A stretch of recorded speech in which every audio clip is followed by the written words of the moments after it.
So as you know, and we've discussed in the past, I worked in humanitarian mine action and EOD UXO clearance for over 15 years, mostly with the United Nations Mine Action Service, UNMAS, and a little bit with a few other organizations. And these are just some, let's say, souvenirs I've collected over the years. I want to say again, like I said outside, disclaimer to everybody watching, don't do this at home. I'm an expert. This is what I do. This is what I did. Actually, I don't do it anymore. And whenever you see such items, never approach and never touch. If you find yourself in a minefield, okay, do not move. Stand still and wait for an extraction team to take you out. If there's no extraction team, good luck. Follow your steps back. Oh, yeah. Basically. Same goes in a cluster munition field.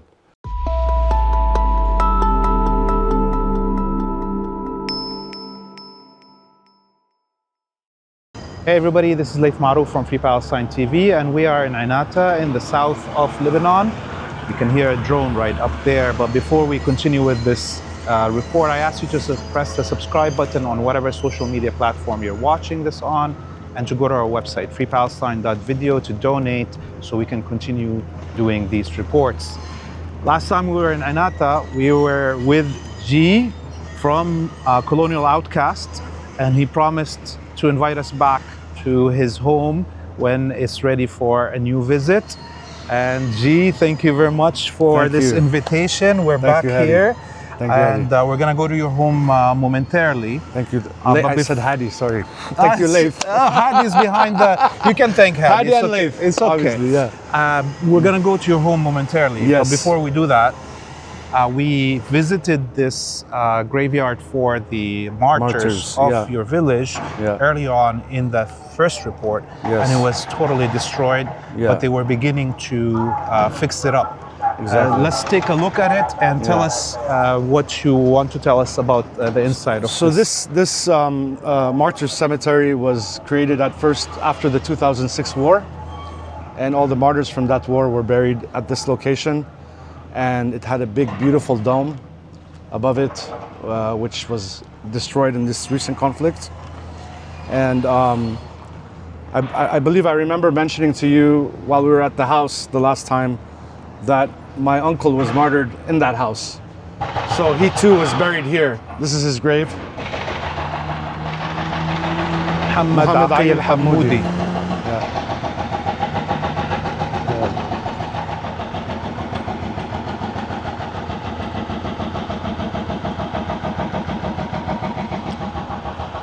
I think they did a good job in at least a first attempt at refixing. Bringing some dignity to our lost. Yeah, let's read a Fatiha for him.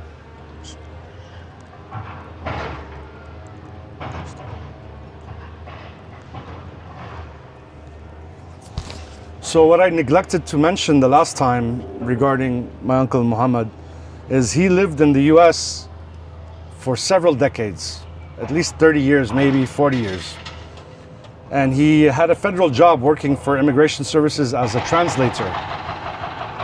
So when he retired, he decided to come back to the country of his birth, to the village of his birth, to live out the rest of his days on his pension.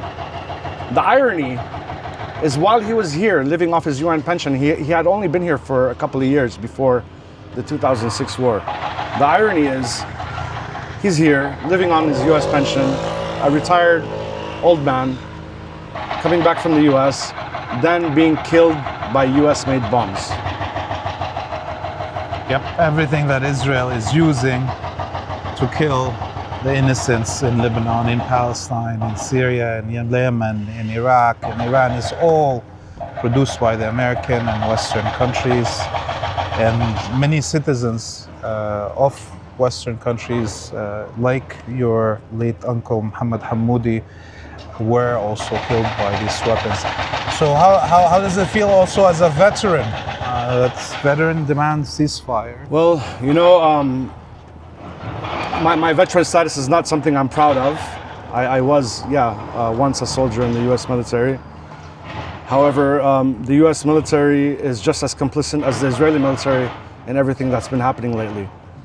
They provide the logistics, they provide the arms, all the means necessary for the Israelis to do what they have been doing, this genocide and the atrocities here in Lebanon. We can see behind us that they're reconstructing, trying to fix the rest of the square. This was the seminary, so it seems like they're clearing it out to make a new one.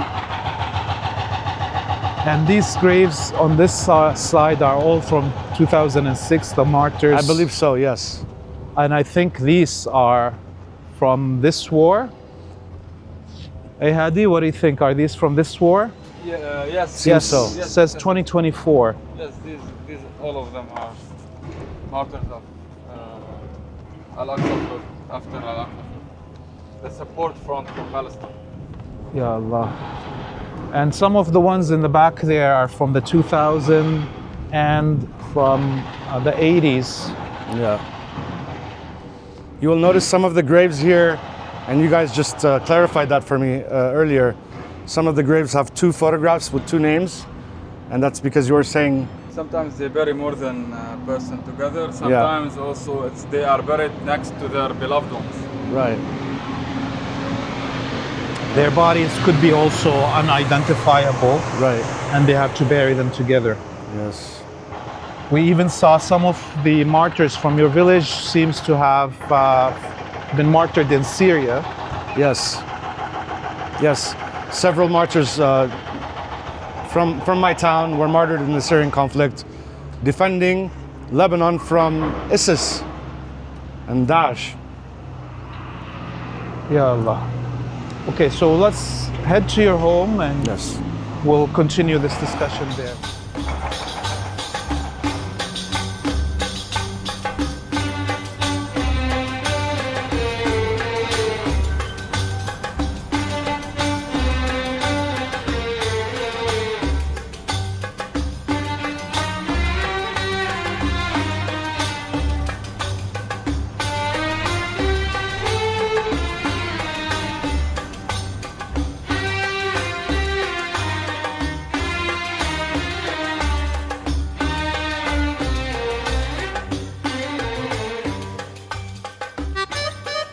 So we're back in your home, G. Welcome back. I'm happy you're both here. Thank you for coming. And it seems like the Zionist drone... Yeah, we have another visitor. Yes, it was here last time when we were here also. Yep. It seems it loves filming us. Yeah. He visits me very often. And that pimple-faced motherfucker sitting at a joystick, I don't know where.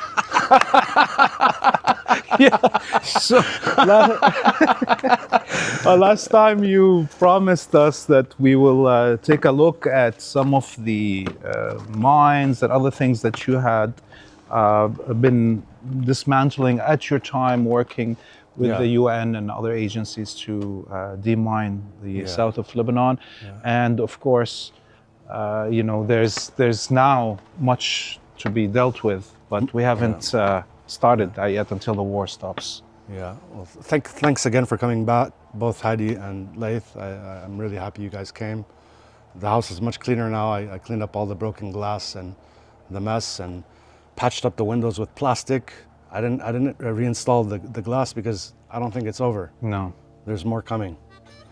So I did what I can for now, to mitigate as much as possible.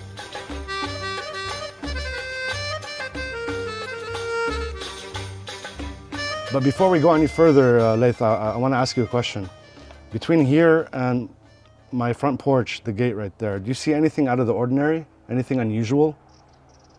I mean, I really don't see anything unusual. There's the pots here. There's some dead plants here, the ones that you didn't water while you were away. Yeah. And probably these rocks, you removed them from around the house. That's all I see. Nothing unusual to me. So you mentioned the rocks. They look like rocks to you, right? Yeah, everything looks natural rocks to me here. Okay, let's try. That sounds like a rock. That sounds like a rock. That sounds like a rock. What about this? Oh, that does not sound like a rock. Let's find out. And of course, you wouldn't be doing this. Yes. Disclaimer to everybody watching. I'm an expert. I'm an EOD level 3 expert, so it's my job to handle such items. Do not try this at home. Anything I'm handling and touching today, don't think it's normal to do so. And please, I ask you not to do so either, Laith, so that we don't give people on TV the impression that it's okay to touch such items. Never touch any items such as landmines or UXO. Always take a note of where it's located and report it to the nearest authorities. But what we have here is a rock mine. Wow. And these come in different shapes and sizes. This one was actually a little bit bigger, but it, throughout the years it's gotten a little bit destroyed. It's made of fiberglass, like paper mache and fiberglass, and it's filled with explosive content and a charge. And it's either detonated by pressure or remotely, or a tripwire. So this is Israeli made, by the way. Yeah. And this was found here in southern Lebanon. So they would put these in the wadis and the valleys where call sign H would come up to infiltrate and attack them, and use this weapon to cause damage. And of course, there's international treaties banning mining, residential areas, and even more so, making things look like they are natural as mines. It's impossible to remove them after that if you don't know where they are. Yes, there's the Mine Bad Treaty, the Ottawa Treaty, that many countries have signed up to. However, Israel has not signed up to that. Neither has the U.S. The main manufacturers of landmines and cluster bombs, for example, don't sign up to these treaties because it's business for them. I'm glad that you mentioned the Ottawa Treaty, because as Canada, this is a out of context kind of information here, but for our Canadian audience, they'll know this. While Canada was pushing for this treaty, and the UN and everybody was trying to sign it, Canada conducted its largest military operation against the Indigenous people in its history, and its largest deployment of military on Canadian soil in 1995 during the Gustafson Lake or Chipatan Lake standoff, where 7 Indigenous warriors faced off with 7,000 Canadian soldiers, and the Canadian government laid out mines while it's lobbying everybody in the world to stop using mines. It laid out mines to kill the Indigenous warriors in British Columbia around the Gustafson Lake. So I'm glad that you mentioned this. Utter hypocrisy. Yeah. Wow. Well, welcome, guys. Let's go and look at some more items.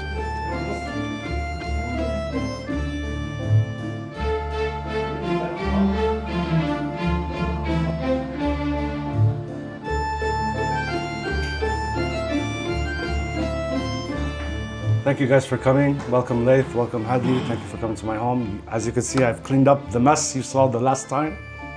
And I brought out a few items to show you and to discuss. Wow. It's a big collection here. Not so big, but big enough. I wish I had some more items to show you, but this is a good start.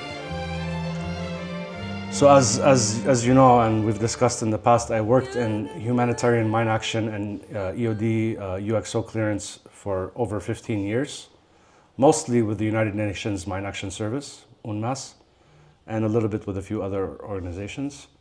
And these are just some, let's say, souvenirs I've collected over the years. I want to say again, like I said outside, disclaimer to everybody watching, don't do this at home. I'm an expert. This is what I do. This is what I did. Actually, I don't do it anymore. And whenever you see such items, never approach and never touch. If you find yourself in a minefield, okay, do not move. Stand still and wait for an extraction team to take you out. If there's no extraction team, good luck. Follow your steps back. Oh yeah. Basically. Same goes in a cluster munition field, because cluster munitions and landmines are numerous. It's not just one. There's usually several, maybe tens, maybe dozens, maybe hundreds. And now we're going to get into the nitty-gritty of what everything is here. Let me explain first what all this is, basically, the items here you see. There's a term we use in the UN called ERW, explosive remnants of war. Okay, so explosive remnants of war encompass landmines, and these can be anti-personnel landmines and anti-tank landmines. I don't have any anti-tank here, unfortunately. I wish I had one to show you, but I don't.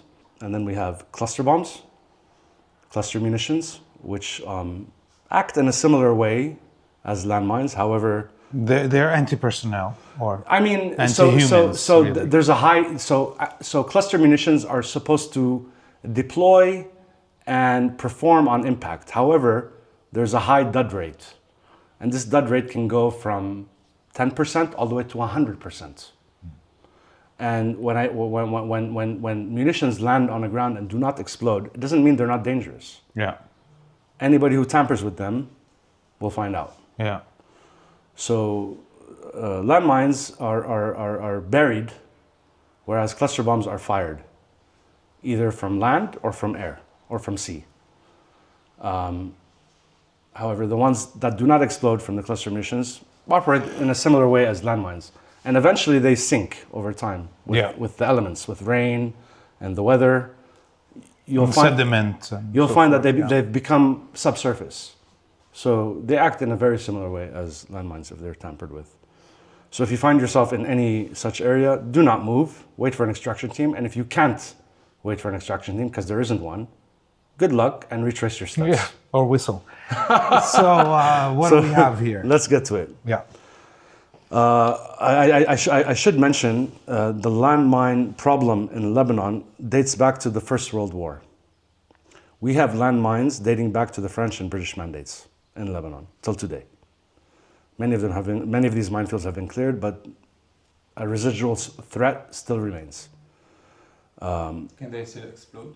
Of course, they can. Yeah. And some of them are undetectable because they have no metal components in them. So, for example, the 1947 French light ATM has a friction fuse, no metal whatsoever. Wow. So you can't even detect it with a mine detector. Mine detector.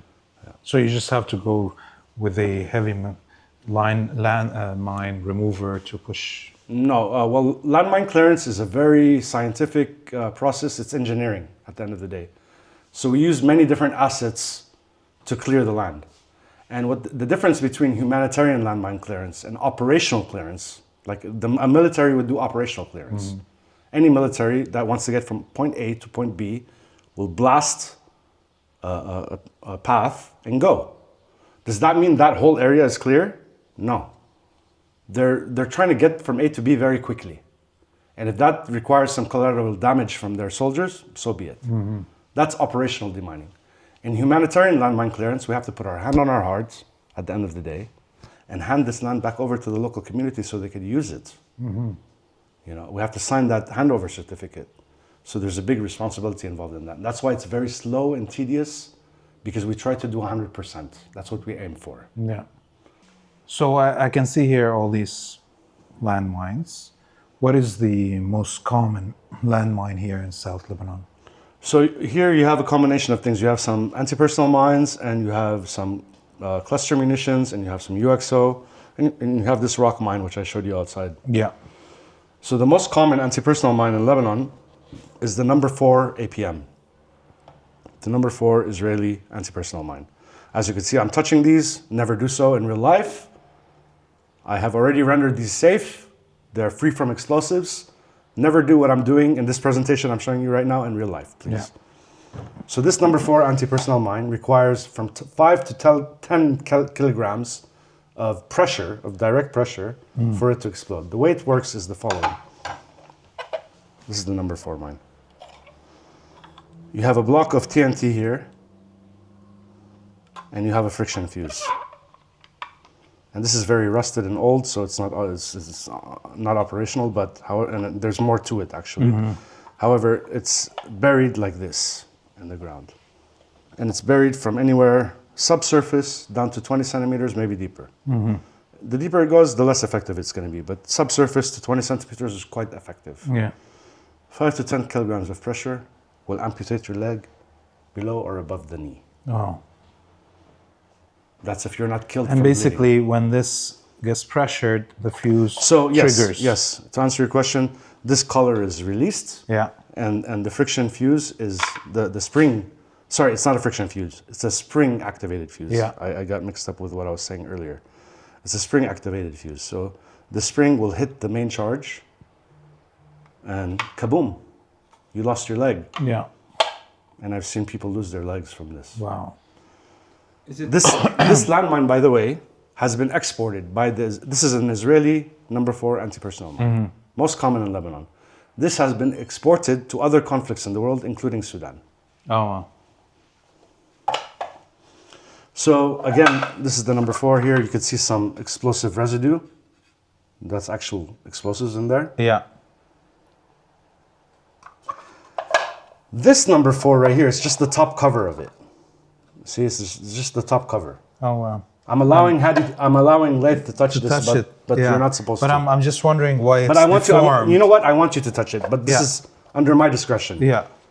Carry both. So carry both. they're Carry both. made out of... Which one is heavier? This is heavier. Why? It has a metal plate here. Exactly. Right? Now this not so lethal anti-personnel mine has become lethal. Why? When Because it they've added a explodes- metal plate on it that's already perforated on the inside, so it creates tiny shards of shrapnel. Get this one in the neck or in the head, you're dead. Dead. This is a number 4 alpha enhanced. This is just the top cover. It's not the complete mine. Yeah. Just the top cover. Okay. the rumor about like if you pressure it, you have to put more pressure and Only in Hollywood. Only in movies. By the point... There's no click. You're not going to hear a click. Yeah. You're going to lose your leg. Yes. There's no activate pressure and then release pressure. That's only in Hollywood. Yeah. So don't believe the hype, folks. That's not true. Once you step on it, you're dead. There's no taking... However, this does exist with tripwires on certain types of landmines, the pressure release. But on pressure landmines, no, only in Hollywood. Which are the most common? So these movies you see, like, oh, somebody steps on it and then he puts a heavy rock or something. No, not true. By that time, he's dead. Not true. Yeah. Yeah. So another landmine we have here that's an anti-personnel landmine is this PMN Russian landmine, which is made of a Beqaa material. I forget what kind of a fuse it has. I think it might be a friction fuse. But this has very low metal content. There's like one screw. This has very high metal content. There's a fuse that's actually longer than this because part of it is missing. Yeah. So a professional with a metal detector will be able to tell you, I'll be able to tell you, for example, by just the sound of the metal detector, whether the mine is facing this way or this way, Oh, yeah. just from the sound. Because there's a large metal content and it's in a linear sort of shape. Yeah. So I will know from the sound whether it's facing this way, whichever Yeah. way it's facing. Yeah. I will know. And you're saying However- this Russian... Wait. Let me come back to this one and moment. I'm touching things. Don't touch. It's okay. Yeah, don't touch, please. Don't do this at home. Yeah. I do want to mention one thing. Many times, minefields are former battle zones. So it's very seldom that you will find a virgin minefield that no battles occurred in. And in a battle zone, there's lots of fragmentation, pieces of metal, whether grenade, mortar, artillery round, you have it. Bullet casings, whatever. So how do we then find these mines? We can't use the metal detector anymore. We have to prod, inch by inch, Whoa. and excavate, sap. It's called sapping. That's why they call deminers sometimes sappers. Okay, and they build basically a trench to the required depth that in country is a standard. Let's say in Lebanon it was 20 centimeters. You have to basically dig a trench of 20 centimeters. So you have a wall in front of you of 20 centimeters, and you have to excavate that slowly. Wow. With 1 meter, with a meter stick, with overlaps, of course, so you're not missing any areas. This is a very slow and tedious process. The metal detector is useful. We use it as area reduction and also as like a confirmation. However, most demining occurs in a sapping sort of way. Yeah, and you have to be Yeah. in full gear. Yeah. Yeah. That is... Yes. Which does not protect your life completely. You may lose a limb, but maybe you'll be saved Yeah. without a limb. If it's an anti-personal mine. Yeah. If it's an anti-tank mine, good luck. Good luck. Yeah. Or if it's a cluster bomb, and I'll get to that in a second, also good luck. And other tools or assets we have to do this job are mechanical assets, like flail machines, tillers, sifters, rotors, okay? But they're not a primary asset. Primary assets are human beings, because a human being will make sure nothing's there. A flail machine will pulverize the earth and help you do area reduction. Because let's say you have a big valley, you know there's a threat there, but the threat is not in the whole valley, it's in a part of the valley. So you deploy the machine, for example, to reduce the area. Once it finds the first landmine, its job is done. Yeah. It's out, and then the human being comes in to clear the rest. Right. Because it's not going to do 100%. It might kick one out and throw it somewhere else. Oh, yeah. Another asset we use is mine detection dogs. In a similar fashion, area reduction. They're not there to clear the mines. They're there to tell you there's mines there in this specific area. Or there isn't mines there in that specific area. And they're quite accurate. I've worked with dogs for many years, and they've never had any accidents. Human beings have plenty of accidents. What about those rats? The rats are used in certain environments, like the African poached rat. They're used in Africa.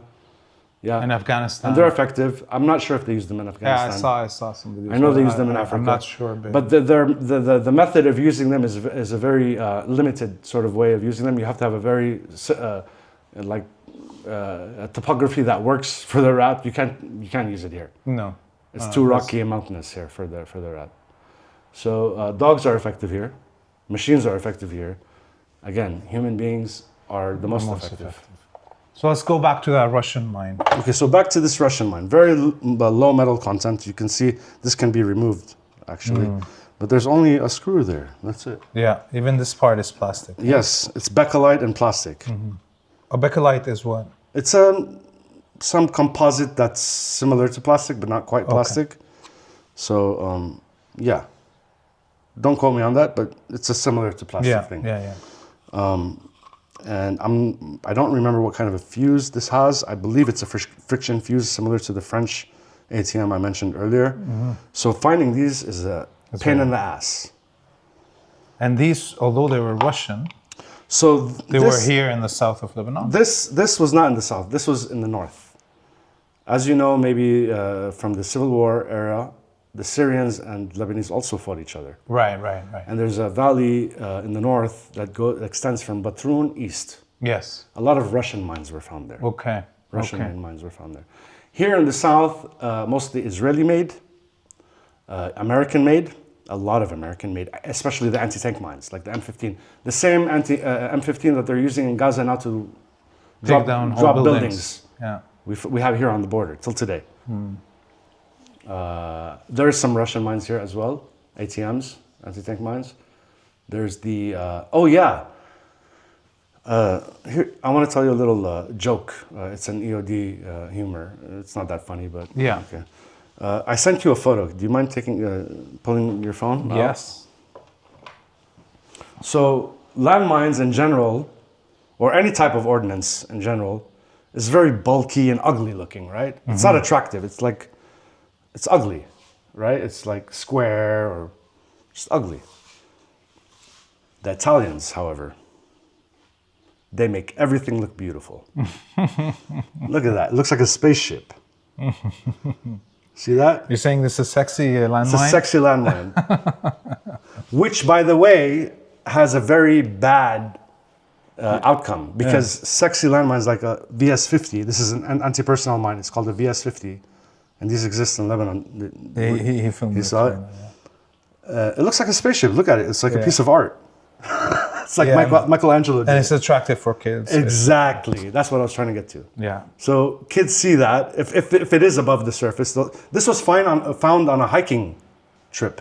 Here? Yeah, it was just a stockpile. These mines were never buried. Oh, wow. They were a stockpile that were just thrown on these rocks. and left there. And they were not even armed, which makes them a little bit safe, but still. Yeah. I mean, you don't want kids playing with that. So somebody basically threw them in a hurry as they were leaving. Yeah.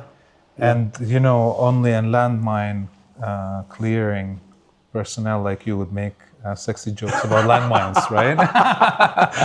But the unsexy part is kids are attracted to that. Yeah. And that's what I'm going to get to next now. We're going to get into cluster bombs, okay? So I have two types of cluster bombs here on the table. I have the M42 and the Israelis, this is the American M42. It's the same. And the Israelis make a almost identical one called the M85, okay? And as you can see, this is a complete one here. It's the size of a size D battery. Look at the inside. Let me show you here. This one is more visible. You see the grooves? The grooves on the inside? Yeah. This is to create more effective fragmentation. Right. So when it explodes. So not only does the body explode and create fragmentation in this particular cluster bomb, but the cone here, the copper cone that is inside, like this. Oh, like that. Okay. It becomes a shaped. It becomes a shape charge, and this will penetrate metal. I believe don't quote me, but I think 2 inches. Wow. So imagine what this will do to a human being. Oh, it's stuck now. Okay, so this shape charge, which basically goes in like that, right? And then it's surrounded by explosives on the inside. Now it's empty. Okay. Imagine a molten copper going like this to this, and shooting like a slug. It will So with the rip you in half. pressure and heat, it's flips inside out. Exactly. Wow. So it's shaped like this. It'll go like this, and it'll shoot out. I don't know. I forget how fast it shoots. Like very fast. Yeah. Like a slug. It'll penetrate a tank. Wow.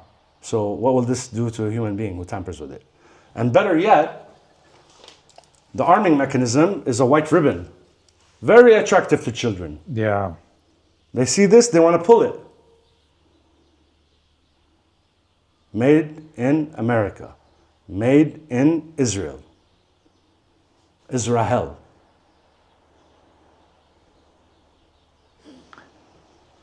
Okay. What else do I have here? Another very attractive cluster bomb. The BLU 61 and 63. They look almost identical. I can't tell you which one this is. It's either the 61 or 63. Size of a tennis ball. Oh. It's crimped together, so it's not two halves like you see now. And it has a fuse in the very center, in the core. And the way this operates is it's fired. Okay, so let me backtrack again. Sorry, I missed something. This is dispensed from a 155 artillery round, and it might have other dispensing mechanisms. I just forget. I've been out of the game for many years, by the way. This is like something I used to do.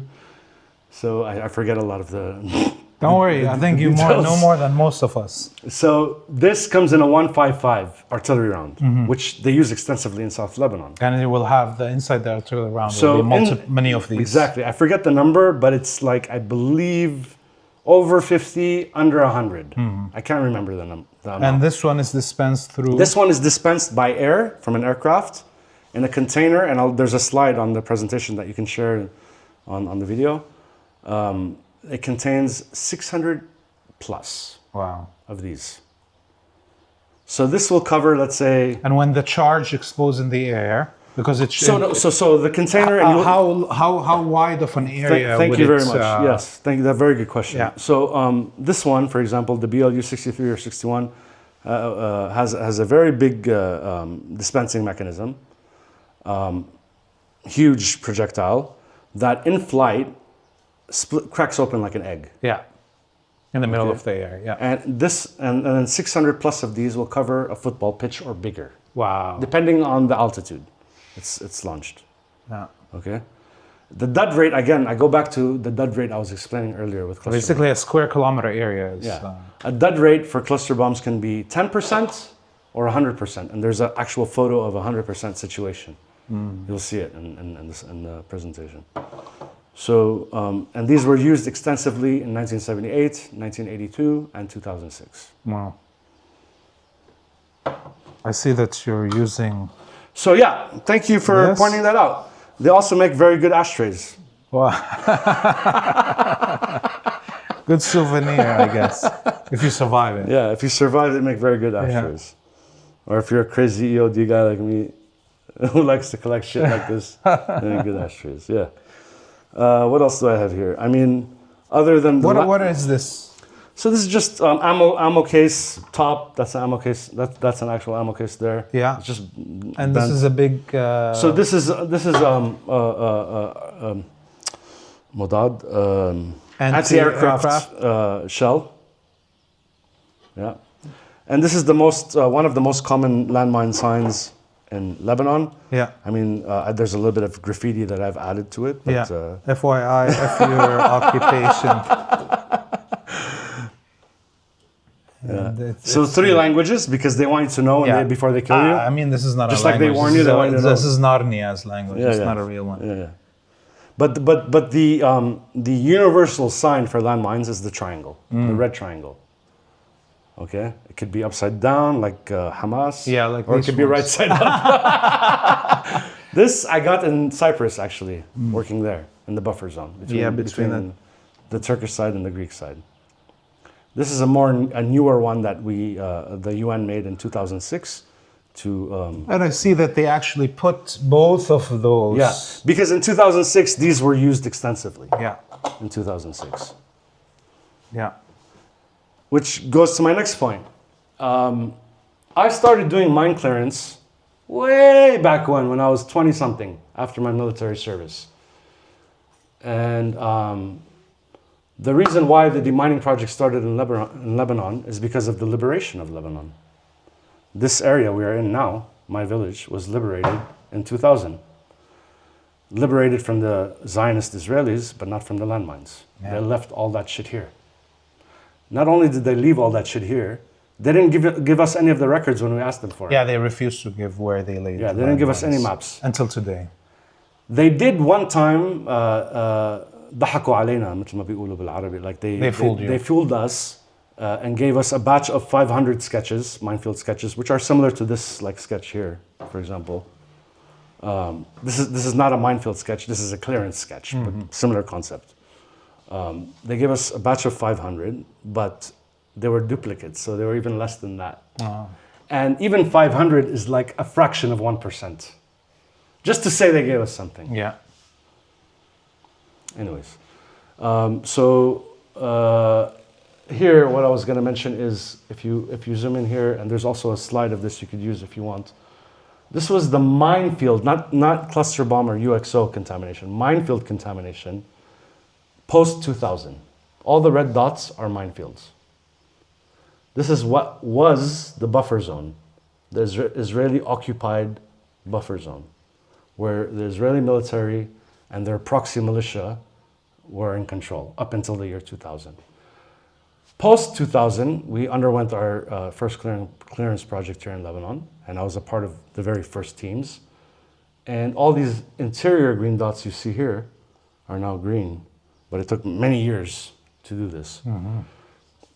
However, you'll see along the blue line, those are still red, and I'll get to that in a minute. But what I wanted to say is that after we had made these areas clear, 2006 approached, and the war started again, and many of these green dots turned red again, but not because of landmines, because of cluster bombs. By the way, it says here, they managed to remove 62,000 landmines. We removed a ton. We removed a lot. And the maps you'll see on the wall here and there are just, just an example of how we used to account for what we do. So this is a map of the Marjayun Hasbaya area, and that's a map of an entire South Lebanon, Northern Galilee, in biblical terms. And now coming to my point about the blue line. In 2006, there was a ceasefire after 33 days or 34 days of fighting, and Resolution 1701 took effect. And Resolution 1701, part of that resolution was to, part of the agreement was to demarcate the blue line with these blue barrels, which I'm sure you've seen along the blue line. Yeah. And now are being pushed and moved, and they're not respecting that at all. No. Which, by the way, the blue line is not the official border. However, it was the agreed armistice line, I want to say. Yes. These blue barrels were to delineate that area. And so this is a book of the blue line minefields. And these minefields were not cleared entirely. Just a lane was cleared and the rest of the minefield was kept. Wow. Just to install this blue barrel. So let's say, we are in Lebanon and we want to clear up to the fence, because there's a fence along the border, a technical fence. And we would just clear a 2 meter, maybe 4 meter lane, erect a blue barrel, and that's it, our job is done. That was part of Resolution 1701. So basically you cleared around this line. Not the entire line. We cleared like linearly. Let's say if the entire border was east-west, we cleared north-south, just as a hypothetical example. What do you mean? You mean you cleared only on one side of it? So from the Echo Road, yes, to the fence. Oh, okay, so this area you did clear? No, not all of it. No. Going back to what I was saying earlier. Yeah, only where the roads are, for instance? No. There's a minefield. Yeah. This is Lebanon. Yeah. That's occupied Palestine. There's a fence. There's a minefield here. We clear just a 2 meter or 4 meter wide lane to erect a blue barrel. To erect the blue barrel. And leave the minefield on the left and right. Wow. Because that wasn't part of the agreement. Wow. So here, for instance, this is B12, which is one of the barrels. Yes. You cleared from here to here. For example. Just to get to it. That's it. And then you left just everything. to get to it and erect the barrel. That's the same thing with here B11. For example, yes. Wow. And each blue barrel can see the other.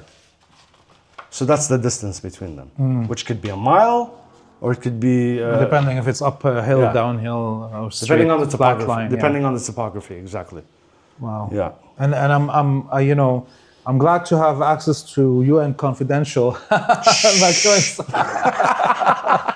But fuck the UN, get out of Lebanon. Yes. Enough with you. Go home, UNIFIL. We don't need you. You've been useless all this time. all they do is just give information to the Zionists. Yeah. And obviously, you were not part of UNIFIL, you were part of the United Nations Mine Action Service, which was embedded with UNIFIL. So we were embedded to provide that service to UNIFIL and to the Lebanese. We also trained the Lebanese army. So we worked very closely with the Lebanese army extensively to do training and capacity building and all kinds of stuff with the Lebanese army. Because again, I'm explaining things in a very nonchalant sort of way with you right now, but this is an actual science. And it takes a lot of know-how to know what you're doing. Basically. So let's talk about these helmets. I can see two UN ones, but clearly from different eras. I believe this one is older. I could be wrong though. I don't know. And this one looks I have no idea. But you know, it has the down part here. It looks very much World War II. Yeah, it looks a little German to me. Like Nazis, right? Yeah. And this is like the French occupation. That's a firefighting helmet from Beirut. That's the only one that has nothing to do with... Nothing? Why are you confusing us and putting it on the table? How about this one? This one looks like it's seen a better days. Yeah, this one has an interesting story. If I'm not mistaken, there was a conflict between the Lebanese army and the Israeli army in the 50s. Yeah, 1956 war and just before and just after where the militia wars also, were if I'm not mistaken, I remember reading and seeing that the Lebanese kind of kicked ass during that battle. Yeah. I'm not entirely sure, but I think this dates back to that era. And the way I found it was in a very silly way. It was sitting on top of a minefield fence post. And both sides were taking pot shots at it for practice. Wow. Whatever, for like decades. And it was just sitting there. And then we cleared that minefield, and then I took it off the post and kept it. Wow. It definitely has tons of bullet holes in it. Yeah. What else can I mention that I haven't mentioned?